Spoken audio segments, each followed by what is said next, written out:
What's up top 10 fam, hope you're having an awesome day. I'm your host Eamon Hassan and welcome back to another video. I'm back at it again. So I've done enough videos on fictional and real robots to know most of the time they're slightly problematic, let's be real. I know we want to automate the world and make it efficient and give consciousness to AI, and it's like, hate to break it to you, but sometimes the grass just isn't greener on the other side. And with that being said, let's just jump right into it. These are the top 10 scary robots from parallel universes. Starting us off with number 10 are agents. Now the Matrix does count as a parallel universe since it is a parallel universe where robots have just taken over. Now in the movie, agents are one of the types of programs you can be in the Matrix, and they are honestly lethal. They're fearless, impossibly fast, incredibly strong, they can dodge incoming bullets with a lightning fast reflexes, and as Morpheus said, every single man or woman who has stood their ground, everyone who has fought an agent has died. So essentially they're all Edward Cullen in a suit, but in this case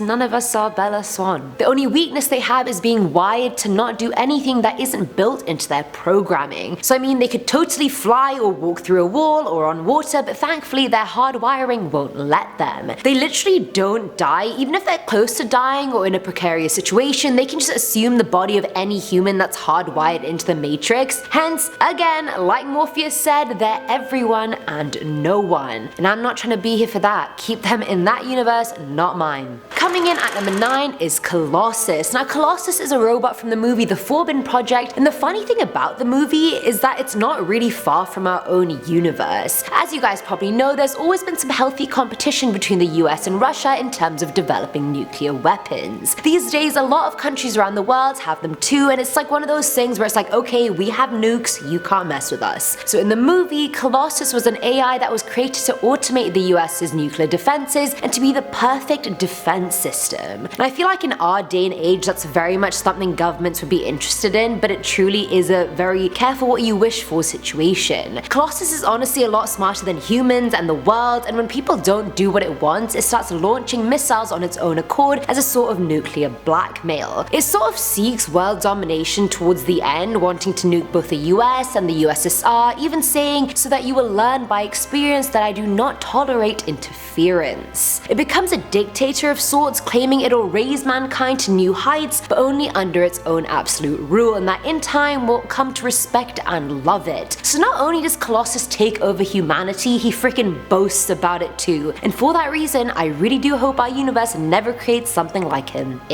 Who knows? At number 8 we have Hunter Killers Part 1. So I feel like with the Terminator you're mostly just focusing on the Terminator himself, because who wouldn't focus on Arnold Schwarzenegger? But what made people scared about machines rising up against us were actually the Hunter Killers. Hunter Killers were AI autonomous war robots. Autonomous meaning they can literally do whatever the hell they want. Now the reason there are two parts to this one is because there are two types of Hunter Killers. The first one being non-humanoid ones. Now they don't look like humans obviously, and were only developed for combat. These heartless mofos are out here rolling over piles of human bones just looking for more humans to kill. Like that is their mission, that is literally their job, to kill us. And I'm sure in some parallel universe where the earth is overpopulated and being ruled by some crazy dictator, these hunter killers are out there just exterminating us. I believe it, 100%. Filling at number 7 slot are Hunter Killers Part 2. Just when you thought we were done here, we ain't. So we've covered the non-humanoid version, so we obviously must discuss the humanoid version. Because what's scarier than a robot that wants to kill humans? A robot that looks human, that wants to kill humans. These hunter killers look like a human endoskeleton with actual living tissue over their skeletons. If you think them looking like humans will make them somehow easier to kill, well you'd be very wrong. They can survive most weapons and even take direct hits from grenade launchers. Their CPUs are some of the most powerful microprocessors ever built. They have so much data on human physiology and anatomy that it elevates them into an even more efficient human killer, and thus making us just royally screwed. And thank you for coming to my TED Talk. If you're living in one of these parallel overpopulated Earth universes, then I really am praying for you. If you are in one of those, then you're probably not watching me, or you're watching the parallel version of me on Parallel Most Amazing Top 10.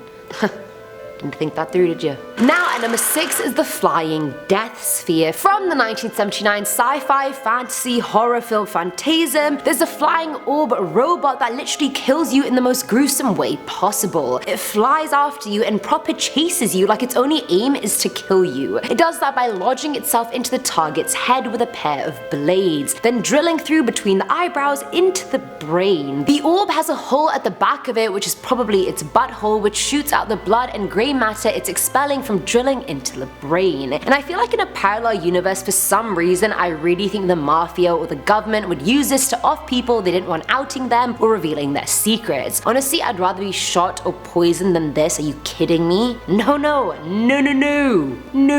Coming in at number 5 is Roy Batty. From the Blade Runner franchise, Roy Batty is the leader of the Renegade Nexus 6 replicants, and if you have no idea what that means, it's completely fine. It's just meant to make him sound scarier, if anything. Human looking, this robot is a genius level intelligent, has superhuman speed and strength, incredible at combat, and even developed emotions. Roy can really do it all. But of course, with the good does come the bad. He's the most dangerous replicant out there. He was used and programmed for military service only and has obviously killed a bunch of people. He's ruthless, he kills people graphically, making you wonder how the F I can ever unsee that. And since governments these days are actually trying to build robot soldiers, I have no doubt they already exist in parallel universes. Thankfully not ours. Well, not yet. At number 4 are FEMBOTS. They've made so many appearances in cinema, in The Bionic Woman, and Austin Powers, like it's been groovy, baby. Lol. And if there's any robot on this list that I truly believe already exists in a parallel universe, it's definitely this one. Through time, people have always underestimated women, they've objectified us, they've sexualized us, so why not use that to our advantage against them? Genius. In Austin Powers, the FEMBOTS are gorgeous. They're dressed in provocative clothing to throw off the target, but actually have guns hidden in their boobs that can either shoot you or spray gas. They can easily seduce anyone without that person even suspecting what's going on, because when they do, they're already done for. FEMBOTS are honestly the most appealing yet lethal distraction, and as scary as that sounds, I'm low-key about it, 100%. Filling our number 3 slot is Hector, and I know Hector sounds like some British Ivy League boy that wears glasses and is borderline evil, and I wish I could say that's what we should be scared of in a parallel universe, but I'm pretty sure there are a bunch of Hectors in our universe, so that's great. Either way, the Hector in question is from the 1980 sci-fi movie Saturn III. Earth is overpopulated, we've expanded our living networks to different planets in our solar system, which I think is totally viable for one of our parallel universes, to be honest. Like, sooner or later we are gonna be overpopulated, so